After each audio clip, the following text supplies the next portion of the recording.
আরো একটা কেজি আছে আপনি যে ক্ষেতটা কিনলেন ক্ষেতের বর্তমান আজকে রেট অনুযায়ী আপনার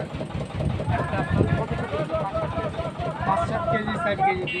2 কেজি আপনার পার কেজিতে আপনার কত টাকা আমার তো পিস হিসাব মানে আমার কাছে এখানে 100 টাকা আমার 50 টাকা এটা কিনা পড়ে গেছে পিস একটা পিস 2 কেজি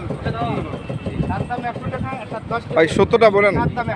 টাকা তাহলে সাধারণ জনগণ আপনি যখন বিক্রি করতেছেন সাধারণ জনগণ কিন্তু পিস হিসেবে কিনতে পারতেছে না তাহলে আপনি যে পিস হিসেবে কিনতেছেন 10 কেজি মাল যদি 100 টাকা দিয়ে কেনেন তাহলে 10 টাকা করে কেজি হয় আর সাধারণ জনগণ কিন্তু এখানে 50 থেকে 60 টাকা তাহলে কি থেকে আমি সাধারণ জনগণের যে টানে উঠতে পারি না একটু ব্যাপার লস হচ্ছে এর থেকে আপনার যেমন আমার এখানে বলা যাচ্ছে আমার মাল এটা তো হলো আপনার 2 গাড়ি হিসাবে মালটা কিনতে মালের আমার এটা 2 কেজি আলা 100 টাকা পড়ে গেছে 5 কেজি আলা 100 টাকা 5 কেজি তো মাল নাই মাল আছে আমার এখানে 3 কেজি 3.5 কেজি 4 কেজি আচ্ছা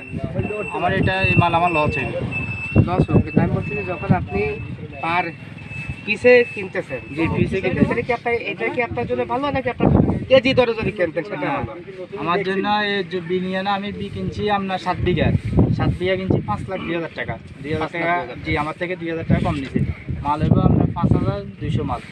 বা 5,000 মাল ধরা যায় ওই মাল আমার 1.5 কেজি আছে 2 কেজি আছে 3 কেজি আছে 3.5 কেজি আছে এটা উপরে নেই মানে এভারেজে আপনার মূলত যদি আপনি কেজি দরে দেন এভারেজে আপনার মানে লাভবান কত টাকা লাভ হতে পারে আপনি যে 5 না আমার লাভের সম্ভাবনা নাই লাভের সম্ভাবনা তাহলে আপনি কিনলেন কেন কিনছি এখন আমরা কিনে এলেছি বাজার ছিল ভালো বাজারে গেছে কম এখনো তো বাজার খারাপ না না কম আপনার বাজার এই আজকে আচ্ছা আপনি যে ফলগুলো কিনলেন আপনার কাছে কি মানে ফলটা আসলে মানুষের জন্য সাধারণ জনগণের জন্য সাধারণ আসলে ভালো কেনা যেরকম আমরা অনেক রিপোর্ট পাই যে একটা ফল তৈরি করার ক্ষেত্রে ফলটা বড় করার ক্ষেত্রে হয়তো ট্যাবলেট দেয় বা ইনজেকশন দেয় যেটা মানুষের শরীরের জন্য ক্ষতি যেই ক্ষতি সেক্ষেত্রে আপনি যে ক্ষেতটা কিনেছেন আপনার সবাই যে খারাপ থাকে তো না না ভালো কিছু তো আছে না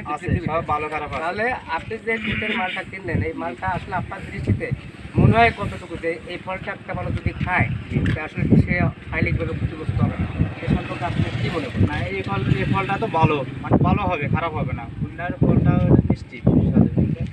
আপনি কি এখন কেটে ফার্মে গেছি এই জায়গা ফল মিষ্টি আমাদের নোয়াখালী ফল মিষ্টি এই 2 জায়গার ফল মিষ্টি আর নাহলে আপনি এটা নোয়াখালী নিয়ে যাবেন আমার এটা নোয়াখালী ভিতরে নোয়াখালী আপনাদের এরকম ক্ষেত নেই আচ্ছা আমি নিজেই করছি আর এই 40 বিঘা এটা আমি নিজে করছি নোয়াখালীতে এখানে আসার কারণ আছে কিন্তু দাম কম হয় না দাম কম আর আমরা ব্যবসা করি আমাদের পেশা হলো এটা লোকেশন জি আচ্ছা তাহলে আপনার মূলত মনে হচ্ছে আপনার ক্ষেত কিনা ক্ষেতের মাল জিনিস যেটা বলছে কেমিক্যাল যা দেয় তাতে জনগণের জন্য ক্ষতি করে না এরকম না ক্ষতি আশা করি হবে না এটা যে কেমিক্যাল দেয় এটা ক্ষতি হবে না কাটেন কীটনাশক এটাই তো একটা দেখি একটা ধন্যবাদ তো আসলে মূলত হচ্ছে যে এখন আমরা যত যে জামান আমাদের এখন চলতেছে আমরা প্রত্যেকটা মানুষ সচেতন আমরা সাধারণ জনগণ সচেতন আমরা চাই সাধারণ জনগণ যেন আমরা বিষ কিনে টাকা দিয়ে বিষ কিনে না খাই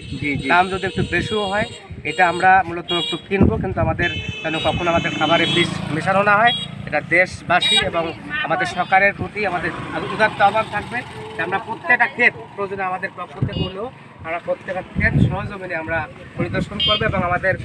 উদ্যতন আমাদের যারা প্রশাসনিক ডিপার্টমেন্ট আছে আমাদের অনুরোধ থাকবে যেন আমাদের অবশ্যই প্রত্যেকটা প্রোডাক্ট প্রত্যেকটা ফল আমরা যারা সাধারণ জনগণ কারণ যারা বিষ মিশাচ্ছে যারা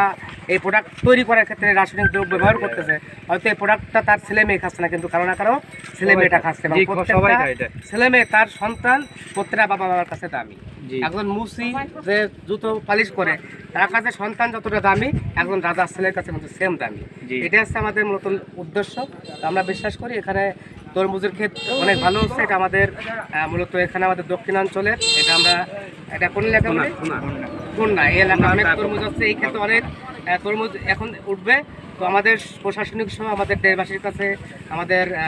থাকবে আবেদন থাকবে যেন এটা খুব নখদর্পণে এবং খুব সহজে মানে দেখা হয় যেন ফলগুলো কোনো বিষ মেশানো না হয় যে বিষ খেয়ে যেন আমাদের সাধারণ মানুষ ক্ষতিগ্রস্ত না হয় ধন্যবাদ